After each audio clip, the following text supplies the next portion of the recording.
Dear students and viewers, Assalamu alaikum. I welcome you all in my YouTube channel, Zaid Chemistry. Today's topic is again from the same lesson, that is chemical effects of current. And in this particular lesson, we are going to know about the detection of current by use of certain indicators like lead and another indicator is the compass. Let's start with our topic. Yesterday, I was saying you about the effects of current, that whenever current moves through any substance, it shows us about the nature of that particular substance. That particular substance can either allow the current to move through it, or it can oppose the current. It cannot allow the current to move through it. Or sometimes the current can move up to a large extent, and sometimes the current can move up to a small extent. On that basis, the substances are classified into conductors. Some of the substances are called as strong conductors, while as others are called as weak conductors. This movement of current through these substances or through these conductors is usually known by, or is usually detected, or is usually shown by use of certain substances or certain indicators. Like it can be an indicator that's called as lead, which means light emitting diode, and another substance is there that is called as compass. How this lead works? Basically, this lead is usually installed with an electrolytic cell, or it is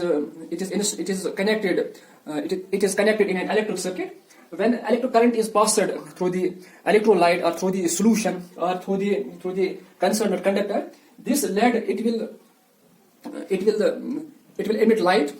It will emit very large light, very intense light, or the light emitted by this will not be up to much extent.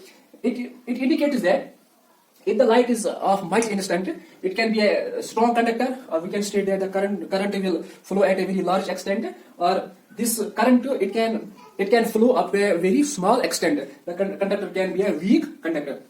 For example, if we will look at electrolytes, or we will look at the salts of the solution, or we will go through certain liquid conductors like acids, like bases, or like their salts, which are generally formed by the reaction of acids and bases in case of neutralization reactions.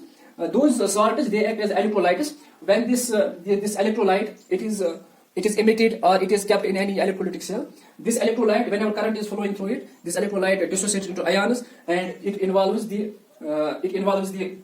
emission of bright light, or light can be emitted at a very large extent by this lead. Or sometimes there is the use of compass. Compass is usually a sort of it is basically a type of scale is there. The deflection in this particular scale, either it can deflect to the right side, or it can deflect to the left side, or sometimes it cannot deflect at all. If it will deflect very fast, it will deflect to the right side, we can state that the substance is a very strong conductor. And if it will not deflect at all, or the deflection will not be up to the much extent, then the substance can be a weak conductor, like vinegar, or like like carbonic acid, or like any weak acid. Those can be considered as the weak conductors. In this way, we can detect the current in case of we can detect the flow of current through liquids, or we can detect the flow of current through any conductor. This was all about today's topic. Have a nice day.